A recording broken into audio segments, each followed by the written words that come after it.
ایک چھوٹے سے سٹول پر اپنی دعائیاں اور ایک بڑے سٹول پر اپنے رسالے اور کتابیں لے کے پڑھتے ہیں شوق سے.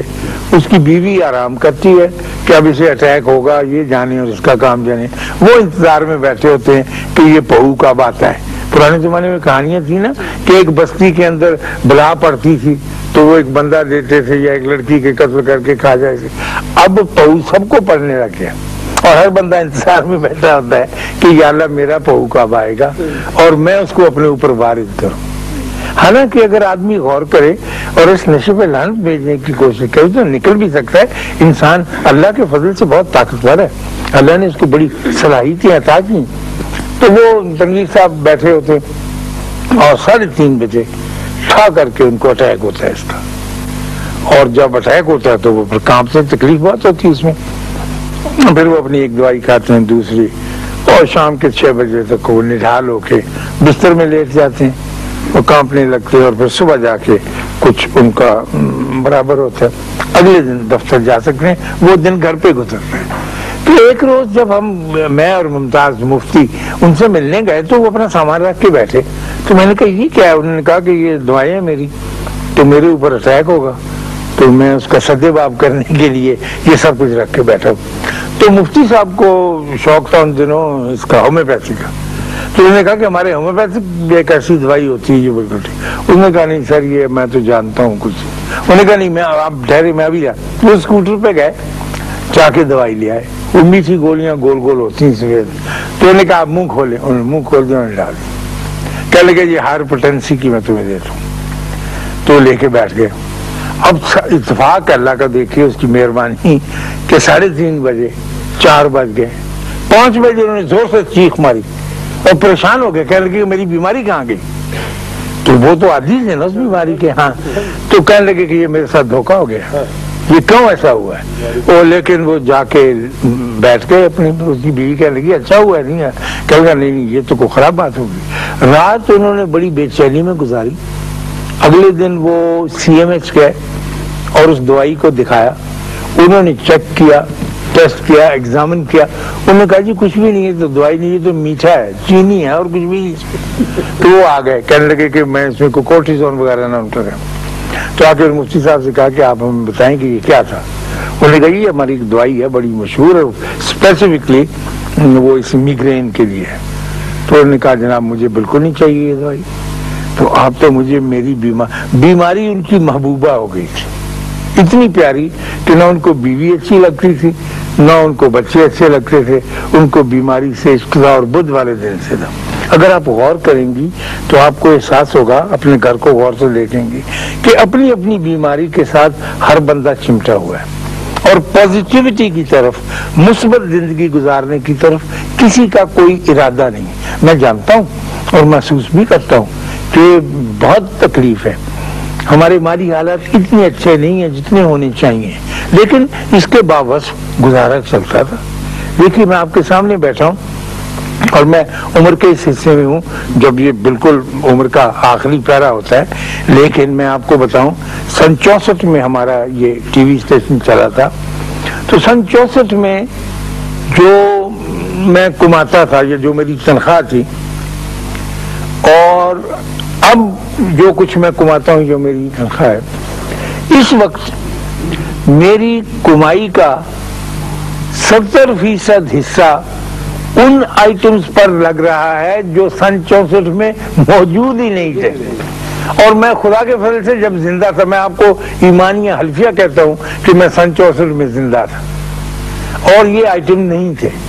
تو اب آپ پوچھیں کہ مثلا اس زمانے میں فوٹو اسٹیٹ موجود نہیں تھی، مجھے نہیں پتا فوٹو. اب میں تحقیق کر کے پوچھتا ہوں، سارے بچے یہ جانتے ہیں کہ یہ فوٹو اسٹیٹ کرا کے لاؤ، یہ کرا کے لاؤ. آپ کے گھر کے اندر آپ کے بچوں کا اکانومی کا بڑا بوجھ اس کا بھی بن گیا ہوا ہے. پھر اس زمانے میں مثلا وہ نہیں تھے، ایک چیز ہوتی ہے شیمپو. میرا ایک ساتھی تھا، اس نے کہا ہتھیلی کر، اور اس نے ہتھیلی کے اوپر ایک بڑی فضول چکنی سی چیز رکھ دی. کہنے لگا میں کہا یار یہ کیا تم نے میرا ہاتھ. انہوں نے کہا تو سر پانی لگا کے کر فٹافٹ. وہ کیا تو بڑی جھاگ بن گئی. میں نے کہا یہ کیا؟ اس نے کہا یہ شیمپو. آج میں جب اشتہار دیکھتا ہوں اپنے ٹیلی ویژن پہ اخباروں میں تو پاکستان کا سب سے بڑا مسئلہ یہ ہے کہ کون سا شیمپو استعمال کیا. ہر روز ہر میری لڑکیاں جو میری پوتیاں ہیں نا وہ اس عذاب میں مبتلا ہیں کہ یہ اچھا نہیں ہے وہ اچھا ہے, اس میں یہ خرابی اس میں یہ خرابی ہے, ایک عذاب میں زندگی پڑی. تو میں نے کہا میں تو جب بھی بی اے میں پڑھتا تھا لال صابن سے نہاتا تھا, ابھی لال صابن سے کچھ فرق نہیں پڑا ہے. لیکن یہ سارے عذاب اکٹھے کرتے ہیں تو وہ بہت سے عذاب ایسے ہیں جو واقعی سن 64 میں موجود نہیں تھے, اور ہم اب بڑی مزے کی زندگی ایک ایک کر کے میں گنواتا ہوں تو آپ بے حیران ہوں گے کہ واقعی تھی. تو کیا ہم اپنے تقاضوں کے مطابق اس سے باہر نہیں نکل سکتے؟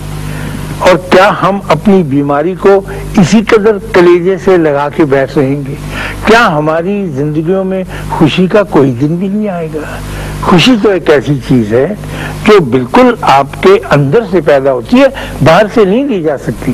میرے بچے مجھ سے کہتے ہیں, میرے دوست مجھ سے کہتے ہیں کہ جب آپ کے پاس چیزیں زیادہ اکٹھی ہوں گی تو آپ کو زیادہ خوشی ہوگی. میری بہو کہتی ہے کہ اگر اس کے پاس آج کل وہ پتہ نہیں کیا پنے کا ہار کچھ ہوتی ہے وہ بن جائے, اور کہتی ہیں کہ ماموں اگر 2 ہو جائے نا تو میں بڑی خوش ہوں گی.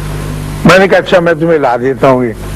اس نے کہا کہ 35,000 کا ہے. چلو میں کہہ لیجیے کتنے دن خوش رہو گی؟ اس نے کہا میں کافی دن خوش رہوں گی. میں نے کہا تم شیخی بگار لو گی اپنی سہیلیوں کے ساتھ کہ میرے پاس وہ سیٹ بھی ہے. ہو گیا. پھر اس کے بعد کہ یہ مجھے کہنے لگی کہ پوزیشن کا ایک اپنا نشہ ہوتا ہے کہ خمار ہے اس کا کہ میرے قبضے میں.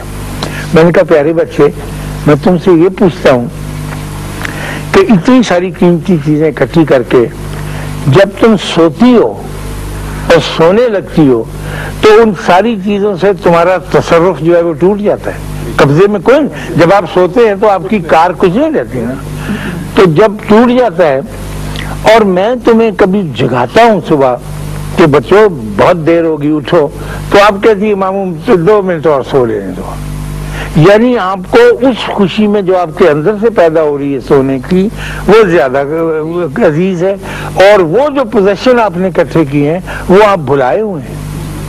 تو کبھی کسی نے اس بات پہ غور ہی نہیں کیا, اور اب وہ تھوڑا تھوڑا سوچنے لگی ہیں کہ ماموں آپ عجیب و غریب باتیں کرتے ہیں, اس طرح سے تو کہیں ہم مارے نہ جائیں. میں کہیں مارے نہیں جائیں گے, آپ خوش ہوں گے. جب میں تمہاری عمر کا تھا میں بار بار اپنا وہ زمانہ یاد کرتا ہوں کہ میں بڑی دیر اٹلی میں رہا تو وہاں ایسی گھبراہٹ کے آثار پیدا ہونے لگے تھے. تو میری جو تھی سینیورا وہ جو جہاں جس کے گھر میں رہتا تھا لینڈ لیڈی, تو اس نے سینیورا کائتانی اس کا نام تھا, کائتانی کہنے لگی تو کیا پروفیسر کیا؟ میں نے کہا بہت میں پریشان ہو گیا ہوں, کام کا بڑا دباؤ ہے اور میں اس کو برداشت نہیں کر سکتا. اس نے کہا تم ایک دن چھٹی کر لو. میں نے کہا میں چھٹی کر کے کیا کروں؟ میرے لیے تو یہ پردیش ہے, دفتر میں جا کے دل لگتا ہے میرا, وہاں سے شام کو گھر آ جاتا ہوں. اس نے کہا نہیں تم جاؤ, روم اتنا بڑا شہر ہے, کچھ دیکھو. کہنے کی بے مقصد گھومو. میں نے کہا بے مقصد کیسے گھوما جا سکتا ہے؟ کہنے کی گھوما جا سکتا. میں نے 23 دن مسلسل کام کیا تھا, کوئی چھٹی نہیں تھی میری. تو میں نے دوستوں والوں سے کہا کہ میں آج نہیں آؤں گا میری. انہوں نے کہا ٹھیک ہے آپ نہ آئیں. تو پہلا کام خواتین حضرات جو میں نے کیا, کپڑے بدلے, سوٹ پہنا, اپنی ٹائی لگائی, میں دفتر پہنچا. کام کرنے کی غرض سے نہیں, صرف یہ دیکھنے کی غرض سے کہ میرے کلیگ کیا کر رہے ہیں. میں نے دیکھا جو سینیورینا آنا لوکس جو تھی وہ بیٹھی ٹائپ کر رہی تھی, اور میں نے اسے ویو کیا کہ ان کی مزے کر رہے ہو نا, چھٹی ہے. میں نے کہا ہاں کچھ نہیں. جس کرسی پہ میں بیٹھ کے کام اسی پہ بیٹھا رہا, کچھ کام نہیں کیا. پھر اور دوستوں سے 2-3 پروفیسر تومر تھے ہندی کے براڈ کاسٹر, وہ اپنے لکھ رہے تھے ہندی. کہنے لگے آج تمہارا کچھ؟ میں نے کہا نہیں آج میرا کوئی کام. دفتر میں وہ وقت گزارنے کے بعد میں سیڑھیاں نیچے اترا تو وہاں قریب ہی سانتا ماریا مجورے ایک گرجا ہے, اس کے نیچے بازار ہے انڈر گراؤنڈ. میں اس میں چلا گیا, کبھی نہیں گیا تھا. تو بازار سودا بیچنے والی عورتیں تھیں, تو انہوں نے کہا کہ ادھر آؤ ادھر آؤ. وہاں ایک رواج ہے آواز دے کے, جیسے ہمارے یہاں وہ جو مسجد ہے ڈبی بازار کی, وہاں آوازیں دیتے ہیں. تو میں کیا, ایک خاتون تھی, اس نے کہا ادھر آؤ, یہ تم دستانے لو. جالی کے دستانے تھے, بڑے اچھے بنے ہوئے. تو یہ کہنے لگی یہ تمہاری محبوبہ کے لیے ہیں. تمہاری منگیتر کے لیے. میں نے کہا میری تو کوئی منگیتر نہیں ابھی. اس نے کہا بیوقوف کبھی ہوگی تو صحیح, تم لے لو. میں کہا میں نے کیا کروں گا لے کے. اس نے کہا نہیں میں تمہیں زبردست لے لو. وہ کوئی 7.5 روپے کے بنتے حساب سے لیے, اس نے لفافے میں ڈالتے تھے. میں نے لے لیے یہ آلہ, اور مجھے نہیں پتا کہ مجھے کس کو دینی ہے, نہ کوئی میری منگیتر ہے نہ کبانو کسیا کا نام نشان تھا, لیکن میں نے لے لیے وہ دونوں دستانے اور لے کے باہر آ گیا.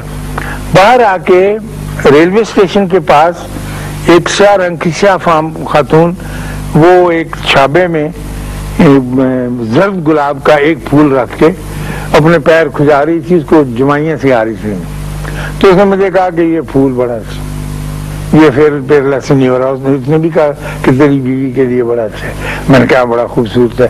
وہ بھی میں نے اپنے 10 لیرے کا خرید, لمبی ڈنڈی والا پیلے رنگ کا زرد گلاب کا پھول وہ لے لیا. اس سے آگے میں ریلوے اسٹیشن گیا جہاں سے بس چلتی تھی 77 نمبر کی جو میرے گھر کو آتی. تو وہاں پر پیارے بچوں میں نے دیکھا کہ ایک اخبار سٹال تھا, اس میں ایک میرا بڑا محبوب پرچہ تھا دومینیکا ڈیل کوریرے, وہ آیا ہوا ہے. میں نے کہا یار تازہ پرچہ کے شام کے, میں نے کہا یہ دے دو. اس نے کہا لو یہ لے لو, اور لے کے چلتا ہوا میں اپنی بس میں آ کر 77 نمبر کی جو تھی اس میں بیٹھ گیا. اس میں ایک بوڑھا سا آدمی پروفیسر جس نے گلے میں اینک ڈالی